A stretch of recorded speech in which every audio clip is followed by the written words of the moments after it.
Balik News sore, pemirsa, polisi menetapkan dua pengendara motor gede yang menabrak dua anak kembar hingga tewas di Pangandaran, Jawa Barat sebagai tersangka. Sebelumnya, upaya damai dengan memberikan santunan kepada orang tua korban tidak menghentikan proses hukum di kepolisian.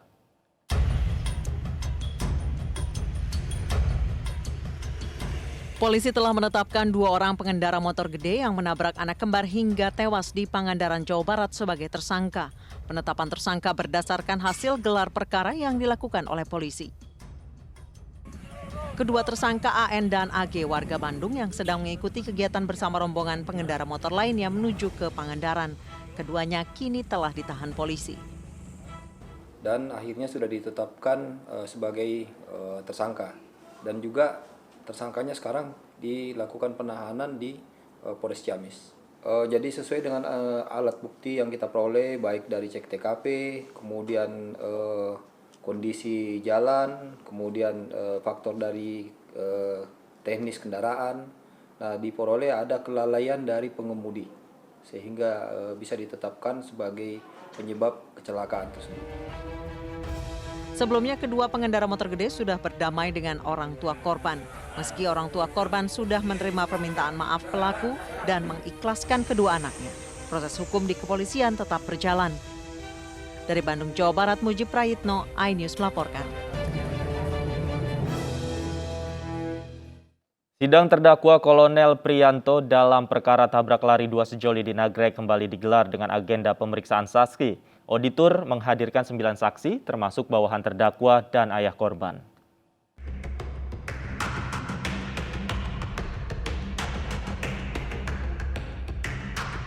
Sidang dengan agenda pemeriksaan saksi dalam perkara tindak pidana tabrak lari 2 sejoli Nagrek dengan terdakwa Kolonel Priyanto kembali digelar di Pengadilan Militer Tinggi Jakarta. Sidang dipimpin oleh Hakim Brigadir Jenderal Farida Fasal. Auditor menghadirkan 9 saksi termasuk saksi mahkota yang juga terdakwa dalam perkara ini, yakni Kopda Andreas Dwi Atmoko dan Kopti Ahmad Soleh. Dalam sidang ini, auditor militer juga menghadirkan ayah korban, ETS Hidayatullah. Laporan dari Polres itu awalnya itu ada 2 LP. Di kita itu ada kecelakaan lari dengan kasus pembunuhan, penculikan, dan yang dilakukan terdakwa adalah 2 orang. Kolonel Priyanto didakwa dengan pasal berlapis karena membunuh 2 remaja sipil dan terancam hukuman seumur hidup. Dari Jakarta, Reni Oktaviani, Rizky Ihwal, iNews melaporkan.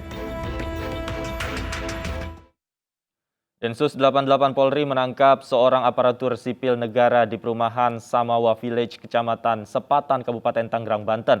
Terduga teroris berinisial TB diduga terlibat jaringan teroris Jamaah Islamiyah. Rumah milik TB, terduga teroris yang ditangkap Densus 88 di perumahan Samawa Village, Kecamatan Sepatan, Kabupaten Tangerang, Banten, sepi. Sebelumnya, TB yang merupakan aparatur sipil negara di Dinas Pertanian Pemerintahan Kabupaten Tangerang ini ditangkap karena diduga terlibat jaringan teroris Jamaah Islamiyah. Menurut keterangan Ketua RW 04 Perumahan Samawa Village, penangkapan TB dilakukan Densus 88 di sebuah masjid usai sholat subuh. Penangkapan waktu tadi sekitar habis sholat subuh, dia langsung ditangkap.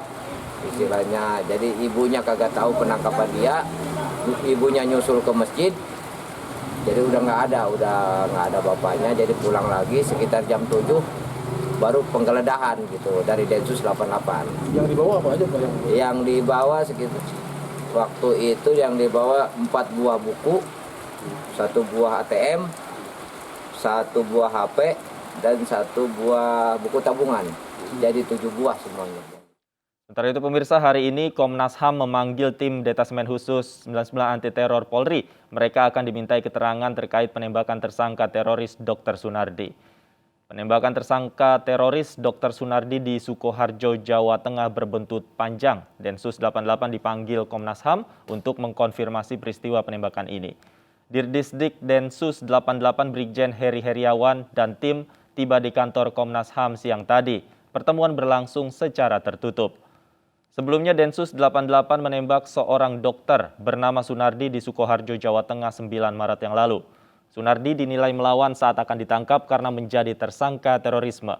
Sunardi disebut sempat melarikan diri dan menabrakkan kendaraannya kepada petugas. Sunardi tewas saat hendak dibawa ke Rumah Sakit Bayangkara Polresta Surakarta. Sementara polisi memastikan penembakan sudah sesuai prosedur dan akan memenuhi panggilan Komnas HAM.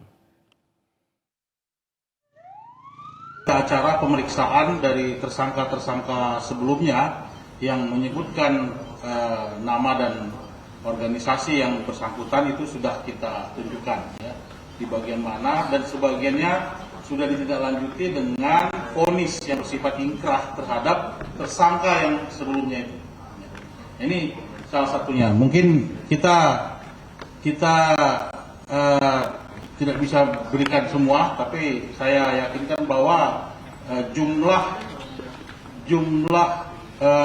napi teroris dan tersangka yang menyebutkan itu tidak satu, lebih dari satu, dan jumlahnya cukup kuat sehingga diyakini oleh penyidik bahwa keterangan itu, apalagi itu sudah bersifat vonis yang ingkrah di pengadilan, sehingga digunakan sebagai alat bukti dan dokumen yang mendukung keputusan menetapkan yang bersangkutan sebagai tersangka tindak pidana terorisme. Terus yang kedua, kita menjamin bahwa seluruh tindakan yang dilakukan oleh petugas Densus telah mengikuti prosedur yang dilatihkan, didrill terhadap mereka melalui langkah-langkah mekanisme penegakan hukum yang sudah diikuti oleh petugas yang dilibatkan dalam operasi atau dalam kegiatan ini. Ya. Jadi peraturan Kapolri nomor 1 tahun 2009 tentang penggunaan kekuatan yang bereskalasi itu sudah dilakukan oleh mereka. Kemudian bagaimana penegakan hukum yang menjunjung tinggi hak asasi manusia dalam pelaksanaan tugas dengan yang dihadapkan kepada situasi di mana membahayakan jiwa petugas dan masyarakat, itu sudah di. Apa hasil pemanggilan Densus terkait penembakan tersangka teroris Dr. Sunardi? Sudah bersama kami Komisioner Komnas HAM Khairul Anam. Selamat sore Pak Anam. Selamat sore. Baik. Apa kabar? Salam sehat selalu. Baik Pak Anam. Pak Anam, terkait hasil pertemuan yang tadi digelar secara tertutup, apa fakta-fakta apa saja yang didapatkan oleh Komnas HAM, Pak? Ya, yang pertama adalah memang permintaan keterangan ini berlangsung 2 jam lebih, hampir 2 jam setengah. Ya, kita mendapatkan berbagai keterangan, termasuk kenapa almarhum ini sebagai tersangka teroris itu kita dijelaskan bagaimana prosedurnya dan lain sebagainya.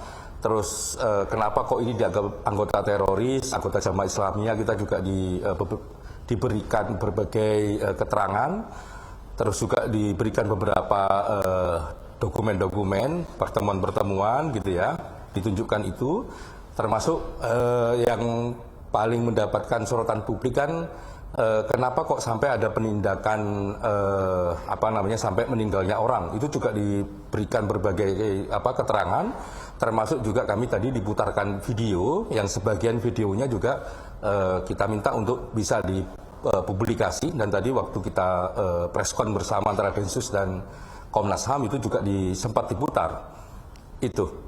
Baik, kurang lebih. Artinya keterangan yang diberikan oleh Densus 88 terkait penindakan terhadap almarhum Dr. Sunardi ini sudah sesuai dengan prosedur? Kalau kesimpulan apakah sesuai dengan prosedur ataukah tidak, ya belum bisa kita ambil. Tapi yang pasti tadi teman-teman Densus 88 itu memberikan semua keterangan yang kami butuhkan. Mulai dari awal kenapa kok ini dianggap teroris, ya, terus bagaimana prosedur dan tata cara menjadikan dia sebagai tersangka, terus bagaimana penanganan kasus ini sendiri, peristiwa ini sendiri, termasuk ketika penangkapan di hari H sampai terjadinya penembakannya berapa kali, dan lain sebagainya, termasuk juga soal otopsi. Yang otopsi tadi dikatakan bahwa keluarga korban tidak mau diotopsi, misalnya begitu. Itu tadi juga dijelaskan cukup detail. Baik. Kami juga ditunjukkan bagaimana kondisi tubuh dan lain sebagainya. Baik, Pak Anam, artinya dari keterangan dan juga berkas-berkas yang ditunjukkan oleh Densus kepada Anda ini memperlihatkan juga bagaimana sepak terjang dan sejarah dari almarhum dokter ini, Pak. Ya, jadi kami dikasih berbagai penjelasan bagaimana sepak terjang almarhum, ya, dokter.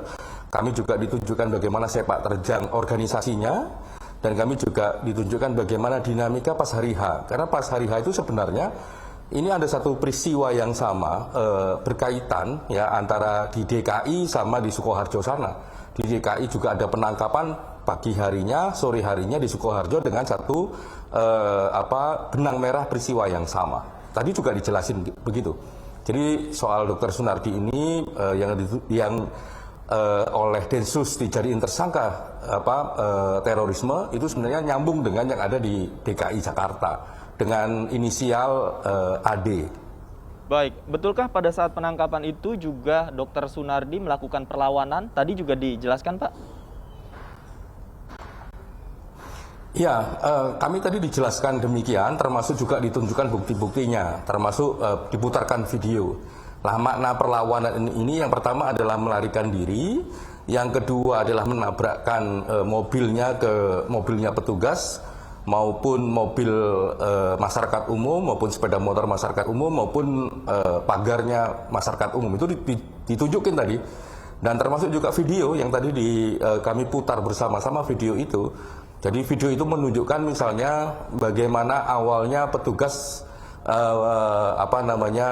membuntuti almarhum ini, yang awalnya mobil bak kabinnya itu nggak ada orangnya, di baknya itu, di mobil serada itu nggak ada orangnya, sampai ada 2 petugas yang ada di bak mobil itu. Baik. Terus bagaimana kejar-kejarannya, termasuk juga yang kita lihat tadi bersama-sama dengan teman-teman media yang lain, juga ada percikan api di jalan itu. Jadi memang ada upaya cukup maksimal kejar-kejaran tersebut. Gitu.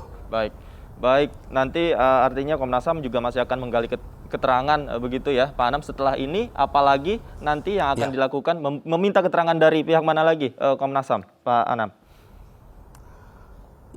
Yang pasti kami memang kepingin berusaha bertemu dengan keluarganya. Kami lagi siapin tim, untuk cek di TKP-nya dan sebagainya, sehingga kami bisa menilai apakah memang sesuai dengan SOP ataukah tidak.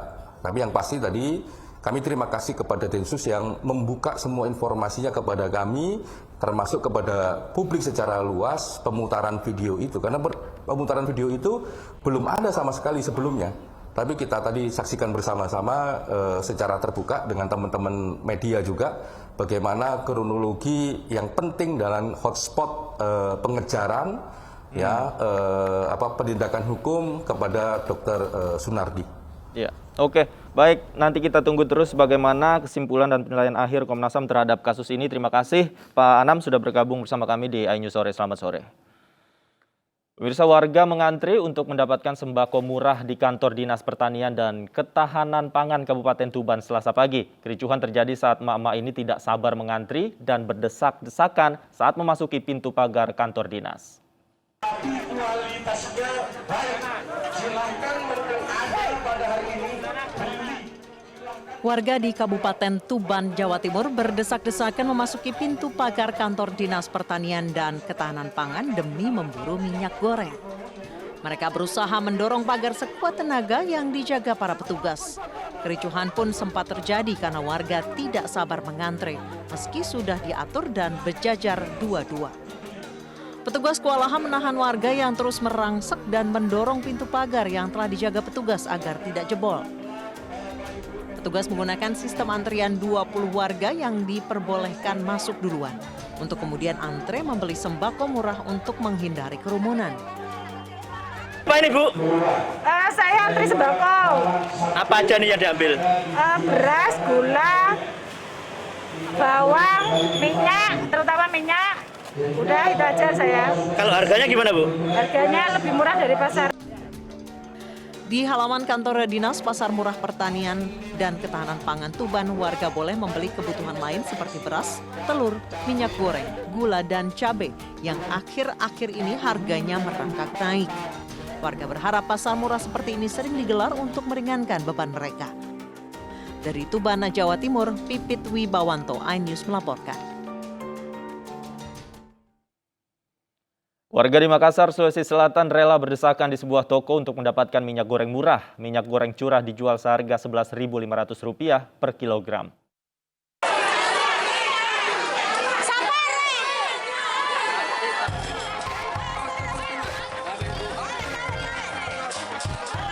Puluhan warga ini berdesakan di depan sebuah toko di kawasan Pasar Terong, Makassar, Sulawesi Selatan.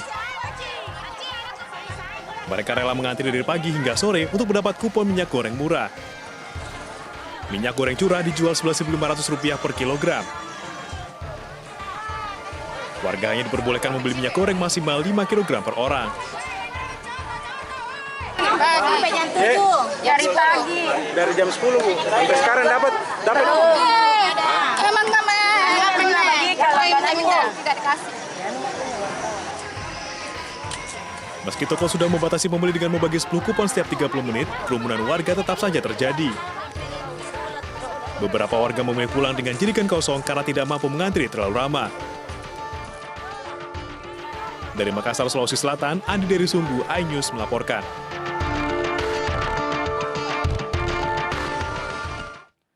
Di tengah kelangkaan minyak goreng, Menteri Perdagangan dan Kapolri sidak pabrik minyak goreng di kawasan Marunda. Dari hasil peninjauan, pabrik tersebut mampu memproduksi minyak goreng sesuai kebutuhan pasar.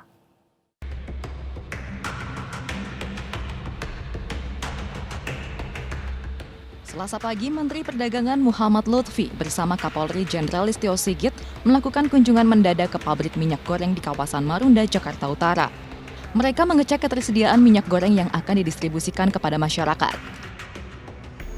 Mendak dan Kapolri juga memastikan meski minyak goreng dijual dengan harga tertinggi Rp14.000, namun produksi minyak goreng masih mencapai 2 kali lipat dari kebutuhan. Total terkumpul lebih 500 juta liter minyak goreng dalam 28 hari terakhir. Kondisi kebijakan DMO, beliau tetap bisa memproduksi, bahkan produksinya ditingkatkan 2 kali lipat, dan dijual dengan harga Rp14.000. Artinya tidak ada yang berubah ya, setelah ada kebijakan ini. Jadi saya belum bisa jawab fenomena yang terjadi. Yang jelas memang dengan adanya kelangkaan, masyarakat kemudian memunculkan antrian panjang karena ada yang butuh untuk di stok, ada juga yang untuk keperluan lain atau Nantinya, Kementerian Perdagangan akan meninjau distributor lainnya untuk memastikan ketersediaan minyak goreng aman. Kementerian Perdagangan juga memastikan akan menindak tegas mafia minyak goreng. Meskipun barangnya ada, harganya belum sesuai Pak Kapolri. Dan sekarang ini kita juga masih melihat kemungkinan karena tingginya harga dunia menyebabkan orang-orang yang sebelumnya tidak berpikir untuk berbuat curang, bisa-bisa berbuat curang Pak Kapolri. Nah ini yang sedang kita cek dan kita mau memperingatkan terutama bagi mafia-mafia minyak goreng yang berusaha untuk mendapatkan keuntungan sesaat, kita akan datang dan kita akan tertibkan dan kita akan sikat. Selain distributor, Kemendak juga akan memeriksa ketersediaan di pasar-pasar. Ke depan, Kemendak akan berkoordinasi dengan polisi guna memastikan ketersediaan minyak goreng. Dari Jakarta, Raisa Nadia, Ilham Elias, Tommy Hadikusumo, iNews melaporkan. Kebakaran Bekasi, sebuah rumah milik anggota TNI terbakar di Bekasi, Jawa Barat. Seorang bocah yang terjebak di dalam rumah meninggal dunia. Kami segera kembali, tetaplah di iNews Sore.